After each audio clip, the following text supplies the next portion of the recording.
अथ श्री शिवरक्षा स्तोत्रम्। ॐ अस्य श्री शिवरक्षा स्तोत्रमन्त्रस्य याज्ञवल्क्य ऋषिः श्री सदाशिवो देवता अनुष्टुप् छन्दः श्री सदाशिवप्रीत्यर्थं शिवरक्षा स्तोत्रजपे विनियोगः। चरितं देवदेवस्य महादेवस्य पावनम् अपारं परमोदारं चतुर्वर्गस्य साधनं गौरीविनायकोपेतं पञ्चवक्त्रं त्रिनेत्रकं शिवं ध्यात्वा दशभुजं शिवरक्षां पठेन्नरः।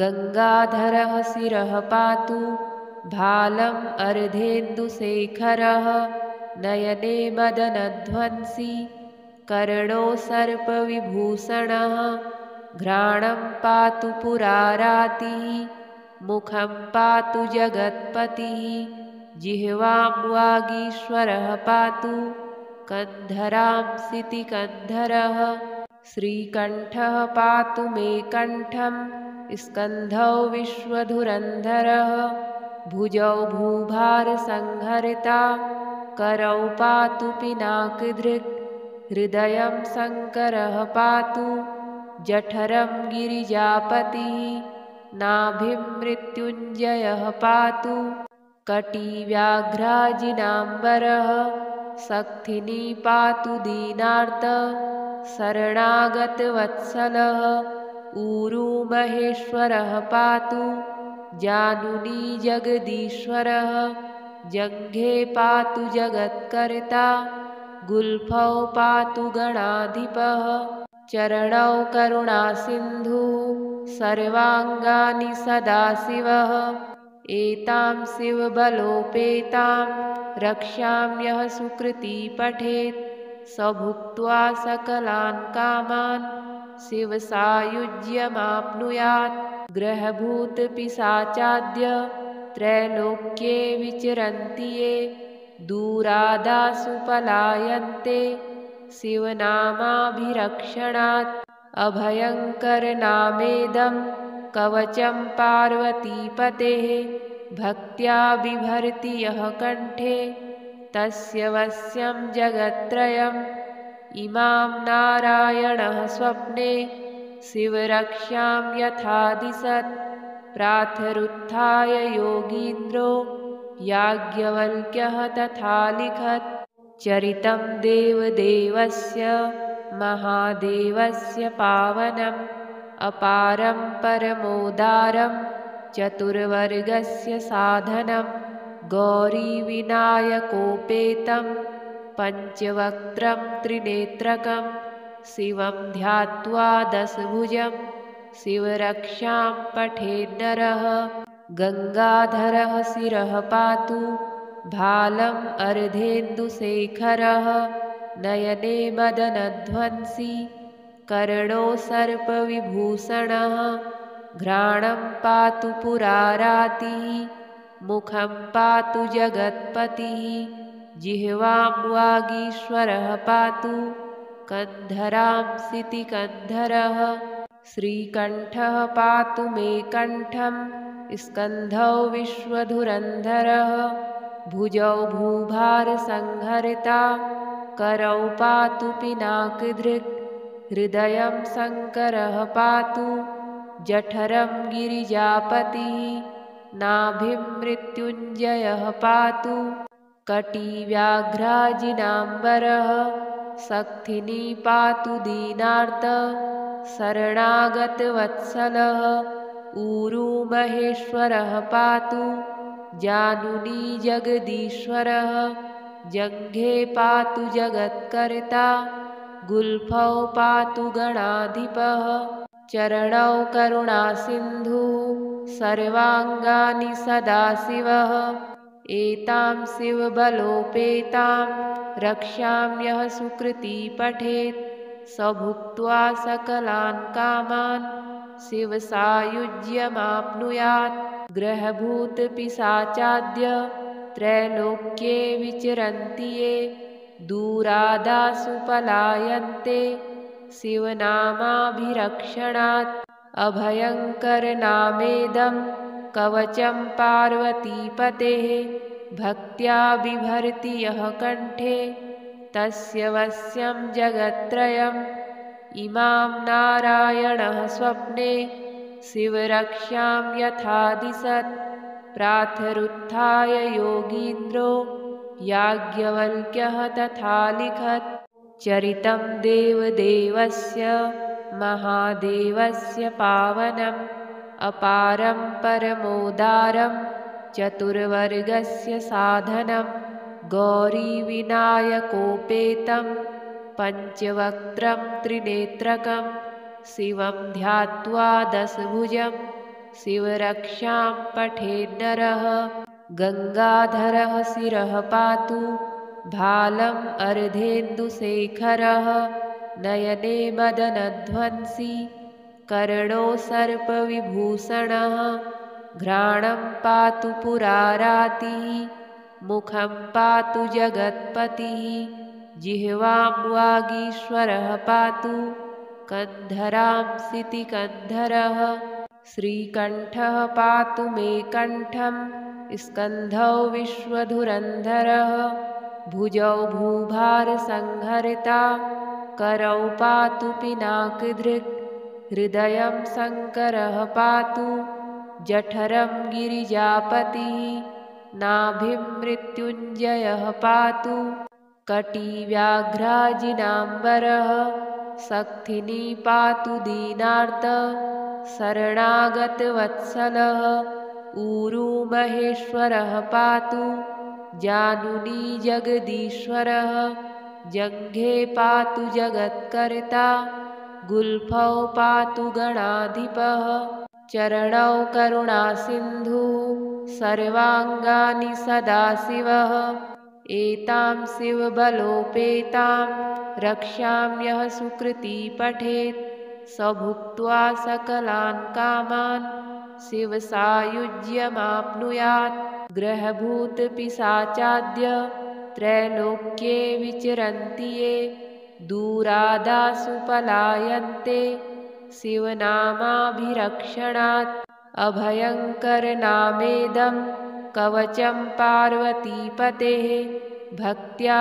बिभर्ति यः कण्ठे तस्य वश्यं जगत्त्रयम् इमां नारायणः स्वप्ने शिवरक्षां यथा दिशत् प्रातरुत्थाय योगीन्द्रो याज्ञवल्क्यः तथा लिखत् चरितं देवदेवस्य महादेवस्य पावनम् अपारं परमोदारं चतुर्वर्गस्य साधनं गौरीविनायकोपेतं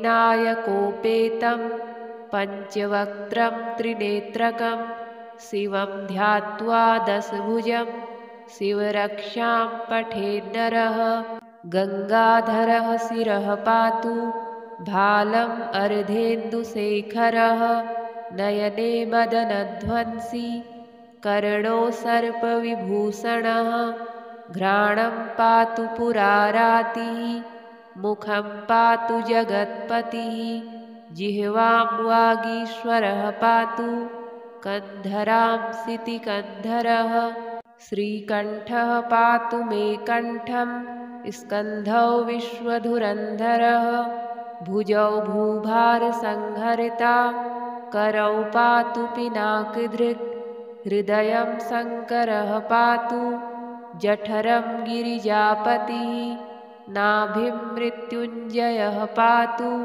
कटिव्याघ्राजिनाम्बरः शक्तिनी पातु दीनार्त शरणागतवत्सलः ऊरू महेश्वरः पातु जानुनी जगदीश्वरः जङ्घे पातु जगत्कर्ता गुल्फौ पातु गणाधिपः चरणौ करुणासिन्धुः सर्वाङ्गानि सदाशिवः एतां शिवबलोपेतां रक्षां यः सुकृती पठेत् स भुक्त्वा सकलान् कामान् शिवसायुज्यमाप्नुयात्। ग्रहभूतपिशाचाद्य त्रैलोक्ये विचरन्ति ये, दूरादासु पलायन्ते शिवनामाभिरक्षणात्। अभयङ्करनामेदं कवचं पार्वतीपतेः, भक्त्या बिभर्ति यः कण्ठे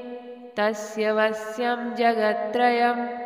इमां नारायणः स्वप्ने शिवरक्षां यथा दिशत्, प्रातरुत्थाय योगीन्द्रो याज्ञवल्क्यः तथा लिखत्।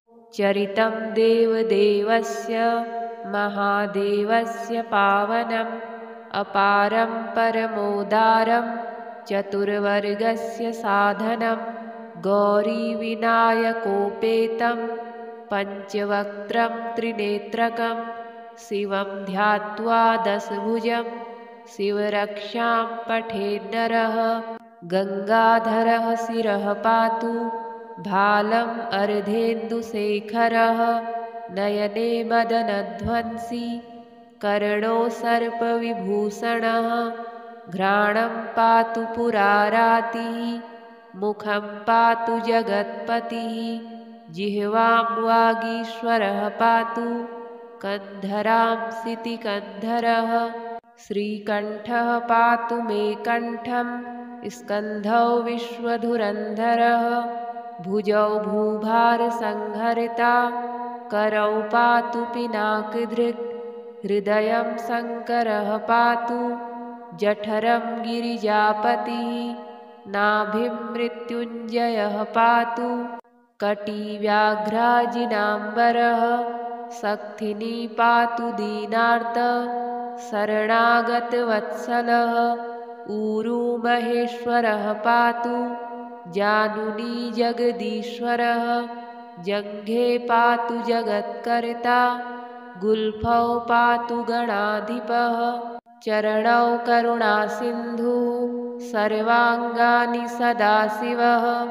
एतां शिवबलोपेतां रक्षां यः सुकृती पठेत्, स भुक्त्वा सकलान् कामान् शिवसायुज्यमाप्नुयात्। ग्रहभूतपिशाचाद्य त्रैलोक्ये विचरन्ति ये, दूरादासु पलायन्ते शिवनामाभिरक्षणात्। अभयङ्करनामेदं कवचं पार्वतीपतेः, भक्त्या बिभर्ति यः कण्ठे तस्य वश्यं जगत्त्रयम्।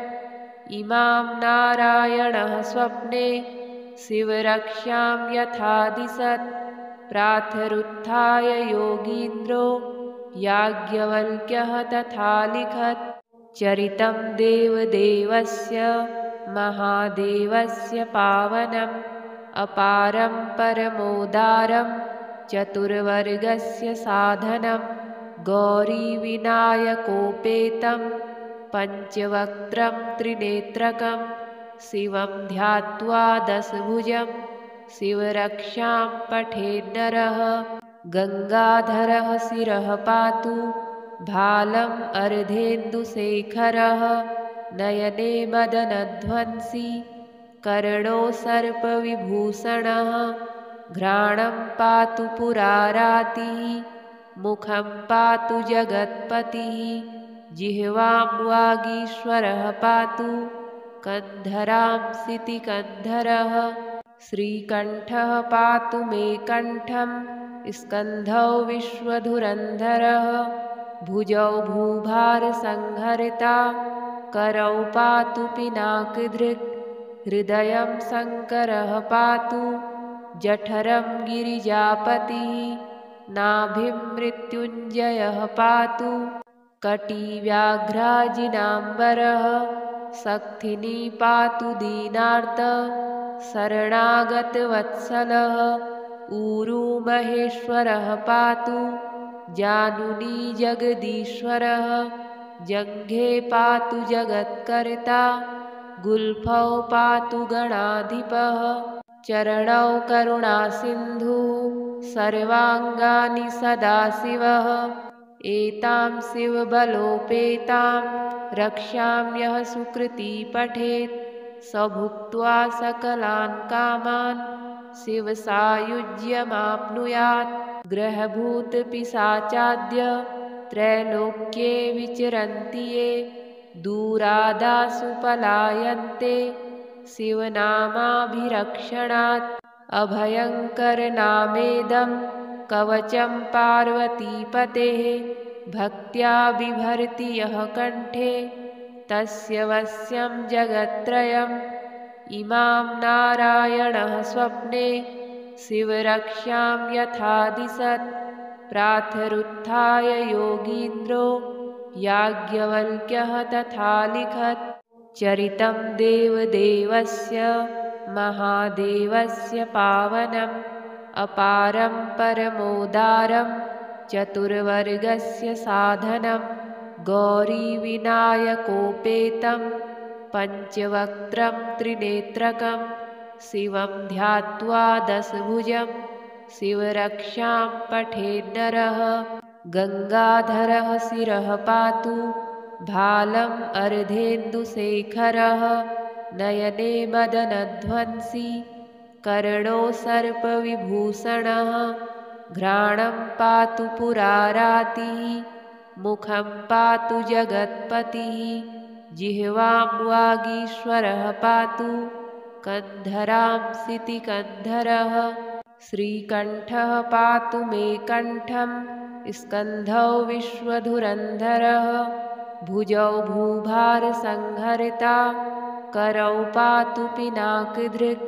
हृदयं शङ्करः पातु जठरं गिरिजापतिः नाभिं मृत्युञ्जयः पातु कटिव्याघ्राजिनाम्बरः।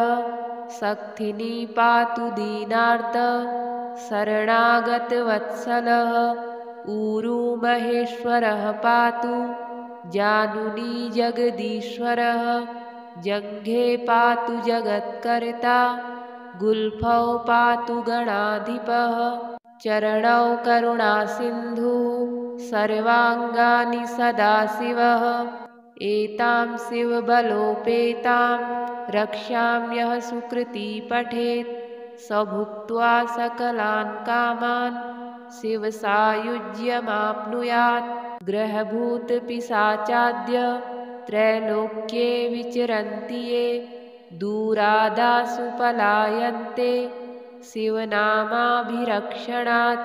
अभयङ्करनामेदं कवचं पार्वतीपतेः भक्त्या बिभर्ति यः कण्ठे तस्य वश्यं जगत्त्रयम्। इमां नारायणः स्वप्ने शिवरक्षां यथा दिशत् प्रातरुत्थाय योगीन्द्रो याज्ञवल्क्यः तथा लिखत्। चरितं देवदेवस्य महादेवस्य पावनम् अपारं परमोदारं चतुर्वर्गस्य साधनं। गौरीविनायकोपेतं पञ्चवक्त्रं त्रिनेत्रकं शिवं ध्यात्वा दशभुजं शिवरक्षां पठेन्नरः। गङ्गाधरः शिरः पातु भालम् अर्धेन्दुशेखरः नयने मदनध्वंसी कर्णो सर्पविभूषणः। घ्राणं पातु पुरारातिः मुखं पातु जगत्पतिः जिह्वां वागीश्वरः पातु कन्धरां सितिकन्धरः। श्रीकण्ठः पातु मे कण्ठं स्कन्धौ विश्वधुरन्धरः भुजौ भूभारसंहरिता करौ पातु पिनाकधृक्। हृदयं शङ्करः पातु जठरं गिरिजापतिः नाभिं मृत्युञ्जयः पातु कटिव्याघ्राजिनाम्बरः। शक्तिनी पातु दीनार्त शरणागतवत्सलः ऊरू महेश्वरः पातु जानुनी जगदीश्वरः। जङ्घे पातु जगत्कर्ता गुल्फौ पातु गणाधिपः। चरणौ करुणासिन्धुः सर्वाङ्गानि सदाशिवः। एतां शिवबलोपेतां रक्ष्याम्यः सुकृती पठेत् स भुक्त्वा सकलान् कामान् शिवसायुज्यमाप्नुयात्। ग्रहभूतपिशाचाद्य त्रैलोक्ये विचरन्ति ये दूरादासु पलायन्ते शिवनामाभिरक्षणात्। अभयङ्करनामेदं कवचं पार्वतीपतेः भक्त्या बिभर्ति यः कण्ठे तस्य वश्यं जगत्त्रयम्।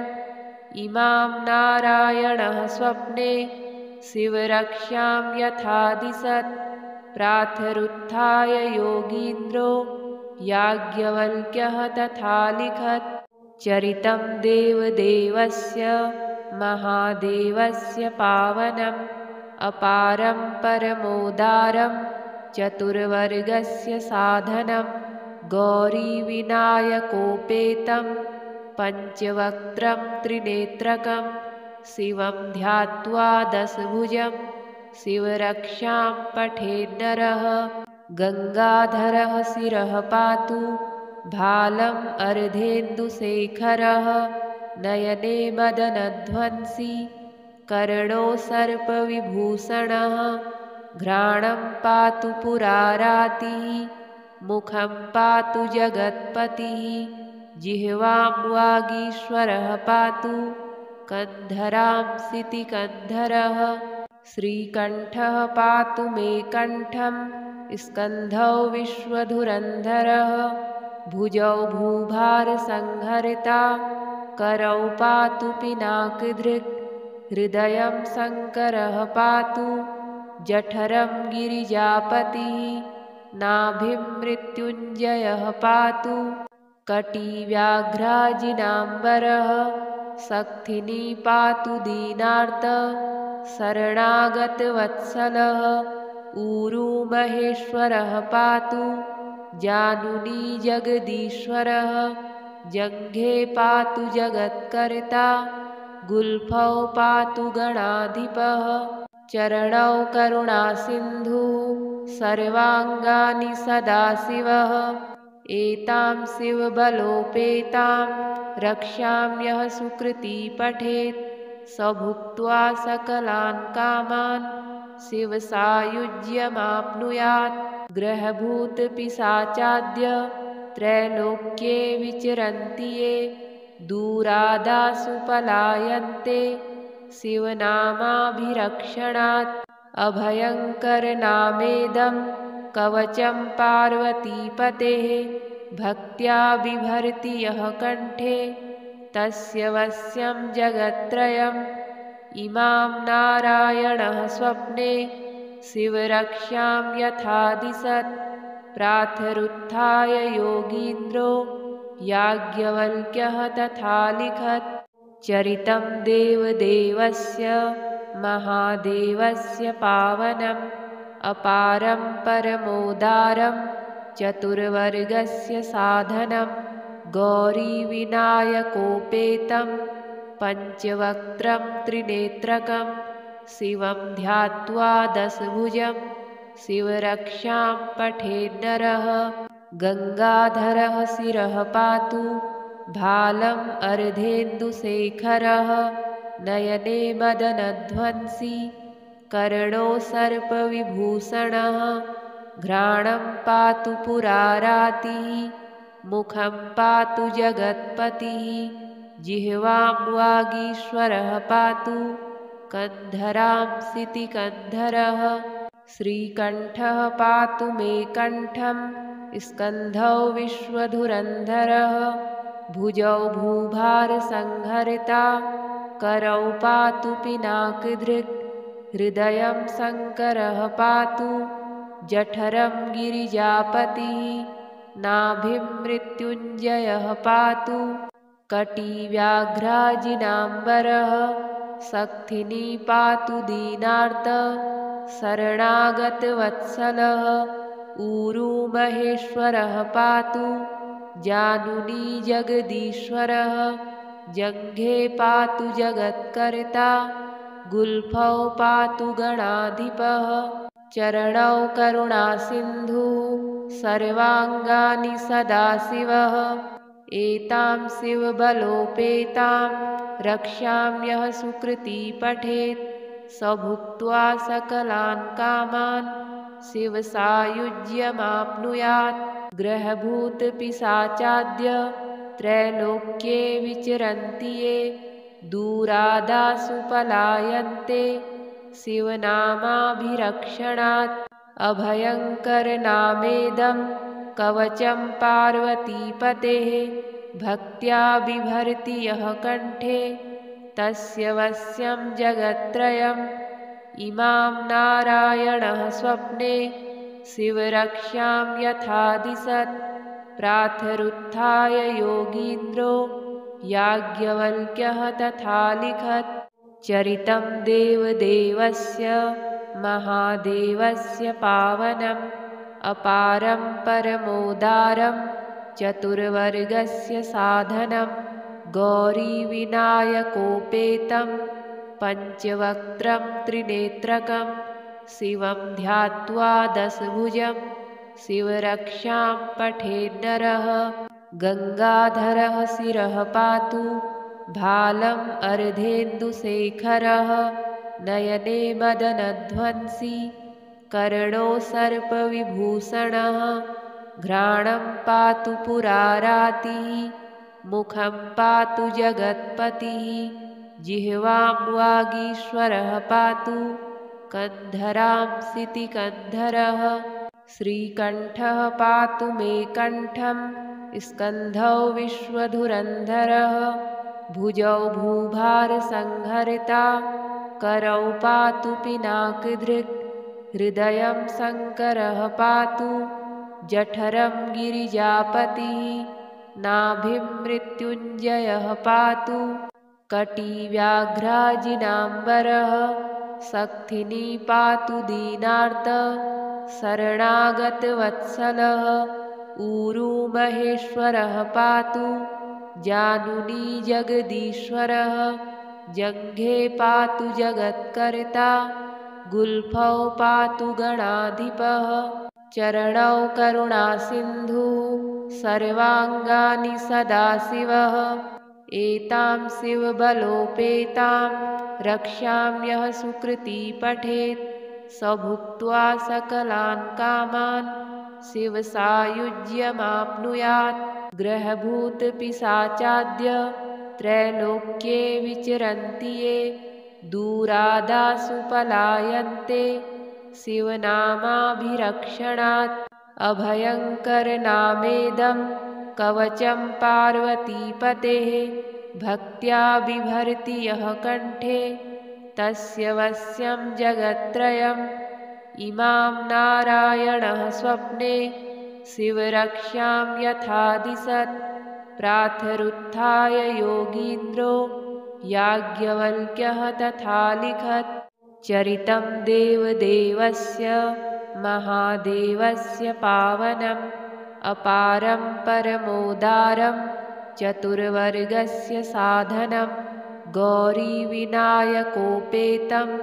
पञ्चवक्त्रं त्रिनेत्रकं शिवं ध्यात्वा दशभुजं शिवरक्षां पठेन्नरः गङ्गाधरः शिरः पातु भालम् अर्धेन्दुशेखरः नयने मदनध्वंसी कर्णो सर्पविभूषणः घ्राणं पातु पुरारातिः मुखं पातु जगत्पतिः जिह्वां वागीश्वरः पातु कन्धरां सितिकन्धरः श्रीकण्ठः पातु मे कण्ठं स्कन्धौ विश्वधुरन्धरः भुजौ भूभारसंहरिता करौ पातु पिनाकधृक् हृदयं शङ्करः पातु जठरं गिरिजापतिः नाभिं मृत्युञ्जयः पातु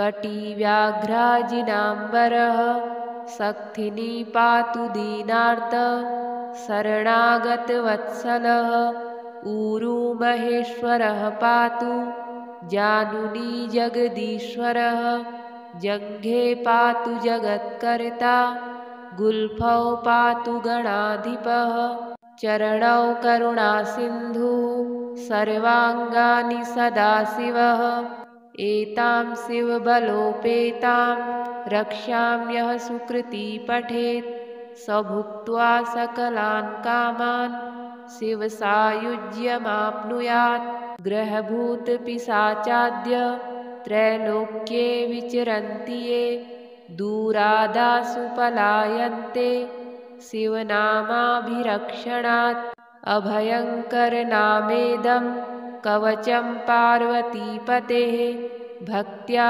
बिभर्ति यः कण्ठे तस्य वश्यं जगत्त्रयम् इमां नारायणः स्वप्ने शिवरक्ष्यां यथा दिशत् प्रातरुत्थाय योगीन्द्रो याज्ञवल्क्यः तथा लिखत् चरितं देवदेवस्य महादेवस्य पावनम् अपारं परमोदारं चतुर्वर्गस्य साधनं गौरीविनायकोपेतं पञ्चवक्त्रं त्रिनेत्रकं शिवं ध्यात्वा दशभुजं शिवरक्षां पठेन्नरः गङ्गाधरः शिरः पातु भालम् अर्धेन्दुशेखरः नयने मदनध्वंसी कर्णो सर्पविभूषणः घ्राणं पातु पुरारातिः मुखं पातु जगत्पतिः जिह्वां वागीश्वरः पातु कन्धरां सितिकन्धरः श्रीकण्ठः पातु मे कण्ठं स्कन्धौ विश्वधुरन्धरः भुजौ भूभारसंहरिता करौ पातु पिनाकधृक् हृदयं शङ्करः पातु जठरं गिरिजापतिः नाभिं मृत्युञ्जयः पातु कटिव्याघ्राजिनाम्बरः शक्तिनी पातु दीनार्त शरणागतवत्सलः ऊरू महेश्वरः पातु जानुनी जगदीश्वरः जङ्घे पातु जगत्कर्ता गुल्फौ पातु गणाधिपः चरणौ करुणासिन्धुः सर्वाङ्गानि सदाशिवः एतां शिवबलोपेतां रक्ष्याम्यः सुकृती पठेत् स भुक्त्वा सकलान् कामान् शिवसायुज्यमाप्नुयात् ग्रहभूतपिशाचाद्य त्रैलोक्ये विचरन्ति ये दूरादासु पलायन्ते शिवनामाभिरक्षणात् अभयङ्करनामेदं कवचं पार्वतीपतेः भक्त्या बिभर्ति यः कण्ठे तस्य वश्यं जगत्त्रयम् इमां नारायणः स्वप्ने शिवरक्ष्यां यथा दिशत् प्रातरुत्थाय योगीन्द्रो याज्ञवल्क्यः तथा लिखत् चरितं देवदेवस्य महादेवस्य पावनम् अपारं परमोदारं चतुर्वर्गस्य साधनं गौरीविनायकोपेतं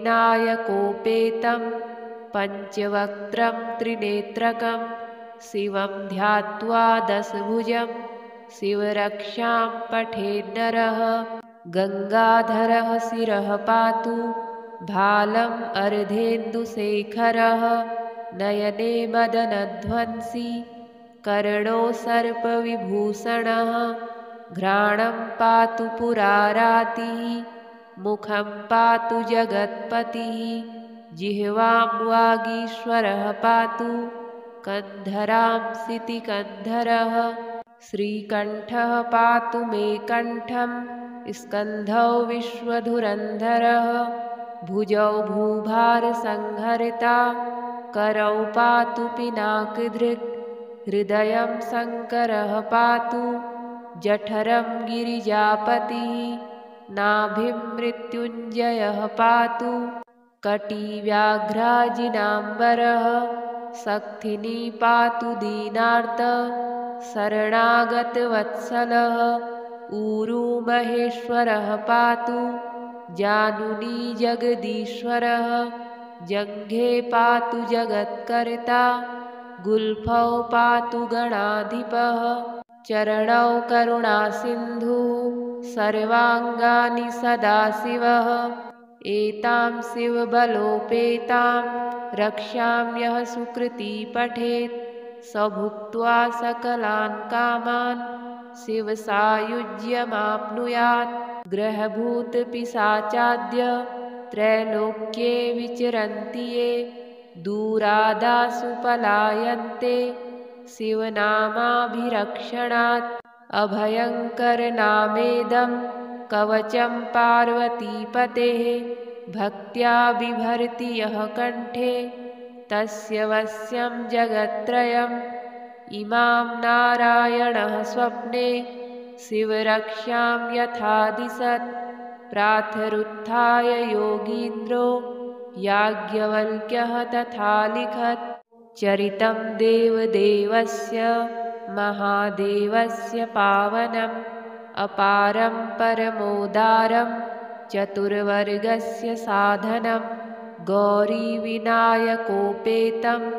पञ्चवक्त्रं त्रिनेत्रकं शिवं ध्यात्वा दशभुजं शिवरक्षां पठेन्नरः गङ्गाधरः शिरः पातु भालम् अर्धेन्दुशेखरः नयने मदनध्वंसी कर्णो सर्पविभूषणः घ्राणं पातु पुरारातिः मुखं पातु जगत्पतिः जिह्वां वागीश्वरः पातु कन्धरां सितिकन्धरः श्रीकण्ठः पातु मे कण्ठं स्कन्धौ विश्वधुरन्धरः भुजौ भूभारसंहरिता करौ पातु पिनाकधृक् हृदयं शङ्करः पातु जठरं गिरिजापतिः नाभिं मृत्युञ्जयः पातु कटिव्याघ्राजिनाम्बरः शक्तिनी पातु दीनार्त शरणागतवत्सलः ऊरू महेश्वरः पातु जानुनी जगदीश्वरः जङ्घे पातु जगत्कर्ता गुल्फौ पातु गणाधिपः चरणौ करुणासिन्धुः सर्वाङ्गानि सदाशिवः एतां शिवबलोपेतां रक्ष्याम्यः सुकृती पठेत् स भुक्त्वा सकलान् कामान् शिवसायुज्यमाप्नुयात् ग्रहभूतपिशाचाद्य त्रैलोक्ये विचरन्ति ये दूरादासु पलायन्ते शिवनामाभिरक्षणात् अभयङ्करनामेदं कवचं पार्वतीपतेः भक्त्या बिभर्ति यः कण्ठे तस्य वश्यं जगत्त्रयम् इमां नारायणः स्वप्ने शिवरक्ष्यां यथा दिशत् प्रातरुत्थाय योगीन्द्रो याज्ञवल्क्यः तथा लिखत् चरितं देवदेवस्य महादेवस्य पावनम् अपारं परमोदारं चतुर्वर्गस्य साधनं गौरीविनायकोपेतं पञ्चवक्त्रं त्रिनेत्रकं शिवं ध्यात्वा दशभुजं शिवरक्षां पठेन्नरः गङ्गाधरः शिरः पातु भालम् अर्धेन्दुशेखरः नयने मदनध्वंसी कर्णो सर्पविभूषणः घ्राणं पातु पुरारातिः मुखं पातु जगत्पतिः जिह्वां वागीश्वरः पातु कन्धरां सितिकन्धरः श्रीकण्ठः पातु मे कण्ठं स्कन्धौ विश्वधुरन्धरः भुजौ भूभारसंहरिता करौ पातु पिनाकधृक् हृदयं शङ्करः पातु जठरं गिरिजापतिः नाभिं मृत्युञ्जयः पातु कटिव्याघ्राजिनाम्बरः शक्तिनी पातु दीनार्त शरणागतवत्सलः ऊरू महेश्वरः पातु जानुनी जगदीश्वरः जङ्घे पातु जगत्कर्ता गुल्फौ पातु गणाधिपः चरणौ करुणासिन्धुः सर्वाङ्गानि सदाशिवः एतां शिवबलोपेतां रक्ष्याम्यः सुकृती पठेत् स भुक्त्वा सकलान् कामान् शिवसायुज्यमाप्नुयात् ग्रहभूतपिशाचाद्य त्रैलोक्ये विचरन्ति ये दूरादासु पलायन्ते शिवनामाभिरक्षणात् अभयङ्करनामेदं कवचं पार्वतीपतेः भक्त्या बिभर्ति यः कण्ठे तस्य वश्यं जगत्त्रयम् इमां नारायणः स्वप्ने शिवरक्ष्यां यथा दिशत् प्रातरुत्थाय योगीन्द्रो याज्ञवल्क्यः तथा लिखत् चरितं देवदेवस्य महादेवस्य पावनम् अपारं परमोदारं चतुर्वर्गस्य साधनं गौरीविनायकोपेतं पञ्चवक्त्रं त्रिनेत्रकं शिवं ध्यात्वा दशभुजं शिवरक्षां पठेन्नरः गङ्गाधरः शिरः पातु भालम् अर्धेन्दुशेखरः नयने मदनध्वंसी कर्णो सर्पविभूषणः घ्राणं पातु पुरारातिः मुखं पातु जगत्पतिः जिह्वां वागीश्वरः पातु कन्धरां सितिकन्धरः श्रीकण्ठः पातु मे कण्ठं स्कन्धौ विश्वधुरन्धरः भुजौ भूभारसंहरिता करौ पातु पिनाकधृक् हृदयं शङ्करः पातु जठरं गिरिजापतिः नाभिं मृत्युञ्जयः पातु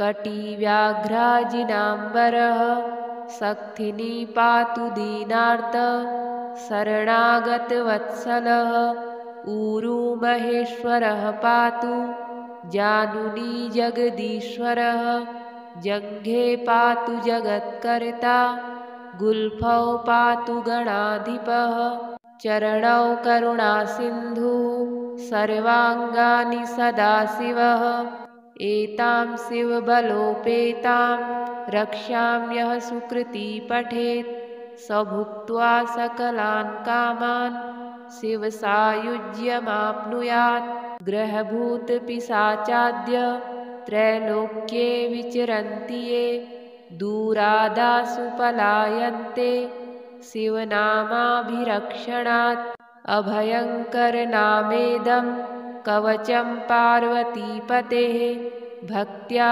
बिभर्ति यः कण्ठे तस्य वश्यं जगत्त्रयम् इमां नारायणः स्वप्ने शिवरक्ष्यां यथा दिशत् प्रातरुत्थाय योगीन्द्रो याज्ञवल्क्यः तथा लिखत् चरितं देवदेवस्य महादेवस्य पावनम् अपारं परमोदारं चतुर्वर्गस्य साधनं गौरीविनायकोपेतं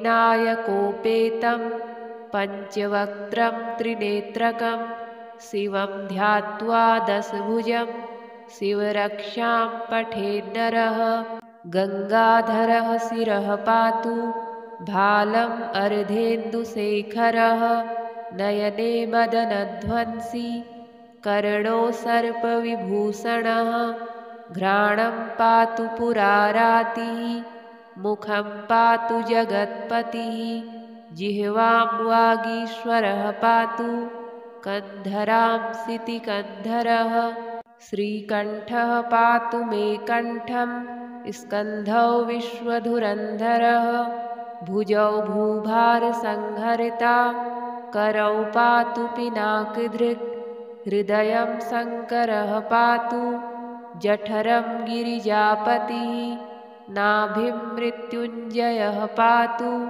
कटिव्याघ्राजिनाम्बरः शक्तिनी पातु दीनार्त शरणागतवत्सलः ऊरू महेश्वरः पातु जानुनी जगदीश्वरः जङ्घे पातु जगत्कर्ता गुल्फौ पातु गणाधिपः चरणौ करुणासिन्धुः सर्वाङ्गानि सदाशिवः एतां शिवबलोपेतां रक्ष्याम्यः सुकृती पठेत् स भुक्त्वा सकलान् कामान् शिवसायुज्यमाप्नुयात् ग्रहभूतपिशाचाद्य त्रैलोक्ये विचरन्ति ये दूरादासु पलायन्ते शिवनामाभिरक्षणात् अभयङ्करनामेदं कवचं पार्वतीपतेः भक्त्या बिभर्ति यः कण्ठे तस्य वश्यं जगत्त्रयम् इमां नारायणः स्वप्ने शिवरक्ष्यां यथा दिशत् प्रातरुत्थाय योगीन्द्रो याज्ञवल्क्यः तथा लिखत् चरितं देवदेवस्य महादेवस्य पावनम् अपारं परमोदारं चतुर्वर्गस्य साधनं गौरीविनायकोपेतं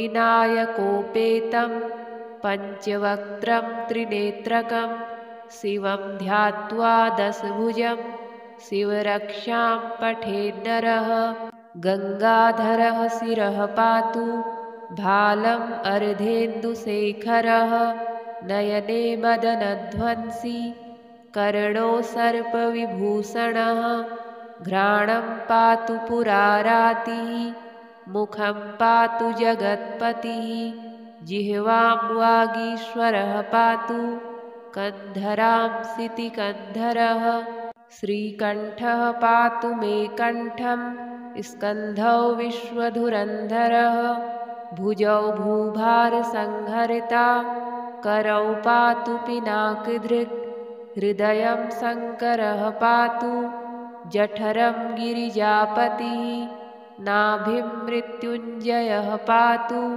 कटिव्याघ्राजिनाम्बरः शक्तिनी पातु दीनार्त शरणागतवत्सलः ऊरू महेश्वरः पातु जानुनी जगदीश्वरः जङ्घे पातु जगत्कर्ता गुल्फौ पातु गणाधिपः चरणौ करुणासिन्धुः सर्वाङ्गानि सदाशिवः एतां शिवबलोपेतां रक्ष्याम्यः सुकृती पठेत् स भुक्त्वा सकलान् कामान् शिवसायुज्यमाप्नुयात् ग्रहभूतपिशाचाद्य त्रैलोक्ये विचरन्ति ये दूरादासु पलायन्ते शिवनामाभिरक्षणात् अभयङ्करनामेदं कवचं पार्वतीपतेः भक्त्या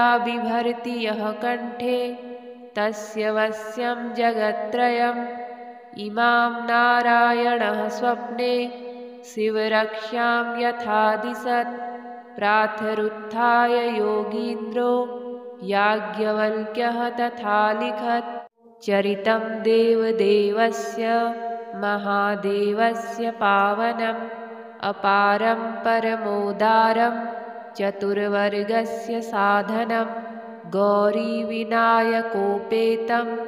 पञ्चवक्त्रं त्रिनेत्रकं शिवं ध्यात्वा दशभुजं शिवरक्षां पठेन्नरः गङ्गाधरः शिरः पातु भालम् अर्धेन्दुशेखरः नयने मदनध्वंसी कर्णो सर्पविभूषणः घ्राणं पातु पुरारातिः मुखं पातु जगत्पतिः जिह्वां वागीश्वरः पातु कन्धरां सितिकन्धरः श्रीकण्ठः पातु मे कण्ठं स्कन्धौ विश्वधुरन्धरः भुजौ भूभारसंहरिता करौ पातु पिनाकधृक् हृदयं शङ्करः पातु जठरं गिरिजापतिः नाभिं मृत्युञ्जयः पातु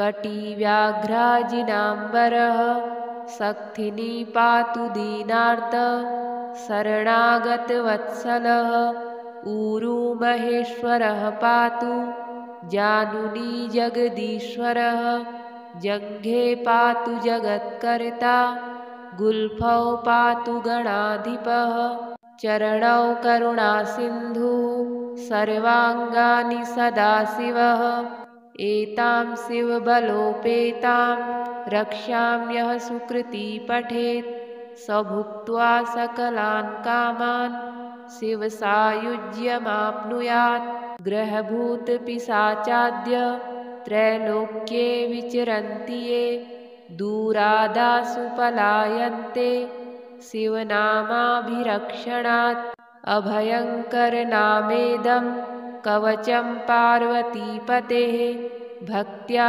बिभर्ति यः कण्ठे तस्य वश्यं जगत्त्रयम् इमां नारायणः स्वप्ने शिवरक्ष्यां यथा दिशत् प्रातरुत्थाय योगीन्द्रो याज्ञवल्क्यः तथा लिखत् चरितं देवदेवस्य महादेवस्य पावनम् अपारं परमोदारं चतुर्वर्गस्य साधनं गौरीविनायकोपेतं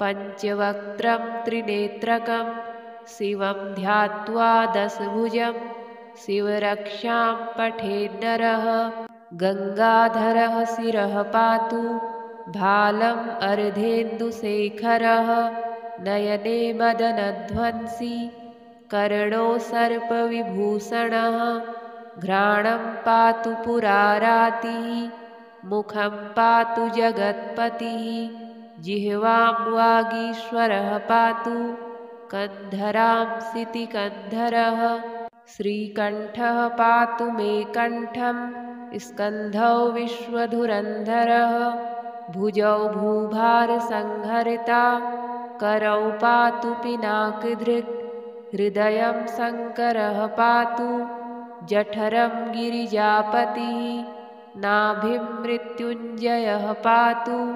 कटिव्याघ्राजिनाम्बरः सक्थिनी पातु दीनार्त शरणागतवत्सलः ऊरू महेश्वरः पातु जानुनी जगदीश्वरः जङ्घे पातु जगत्कर्ता गुल्फौ पातु गणाधिपः चरणौ करुणासिन्धुः सर्वाङ्गानि सदाशिवः एतां शिवबलोपेतां रक्ष्याम्यः सुकृती पठेत् स भुक्त्वा सकलान् कामान् शिवसायुज्यमाप्नुयात् ग्रहभूतपिशाचाद्य त्रैलोक्ये विचरन्ति ये दूरादासु पलायन्ते शिवनामाभिरक्षणात् अभयङ्करनामेदं कवचं पार्वतीपतेः भक्त्या